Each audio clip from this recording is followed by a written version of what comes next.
SK movies এবার বরবাদ হয়ে যাবে। তার কারণ এর পরের বছরে 18টা সিনেমা রিলিজ হবে।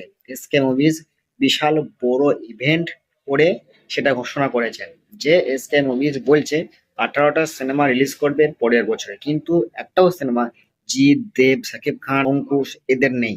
18টা সিনেমা সিরিয়াল মার্কা সিনেমা, একটাও সিনেমা মাস সিনেমা নাই। সবগুলো সিরিয়াল মার্কা সিনেমা 18টা সিনেমা রিলিজ করবে এবং 18টা সিনেমা ফ্লপ হয়ে যাবে, এটা গ্যারান্টি। আর একটাও সিনেমা জিৎ, দেব, শাকিব খান, অঙ্কুশ এদের সিনেমা নেই। সব সিনেমাগুলো সিরিয়াল। এটা কিন্তু আপনারা ধরেই নিন যে সিনেমাগুলো ফ্লপ হয়ে যাবে। মুভিজ এই প্রোডাকশন হাউসটা এবার শেষ, বরবাদ। 18টা সিনেমা আমাদেরকে গিলতে হবে।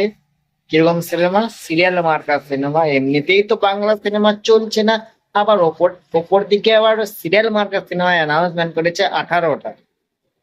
একবার ভাবুন কি অবস্থা আমাদের বাংলা ফিল্ম ইন্ডাস্ট্রি। এই কারণে এই সমস্ত ফিল্ম ইন্ডাস্ট্রি দিন দিন নিচে চলে যাচ্ছে।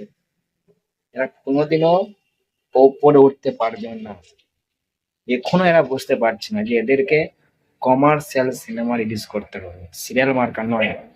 যাই হোক, যত তাড়াতাড়ি বুঝবেন তত তাড়াতাড়ি আপনাদের ভালো। তো যাই হোক, আজকের মতো ভিডিও এখানে শেষ করছি। তো বাই।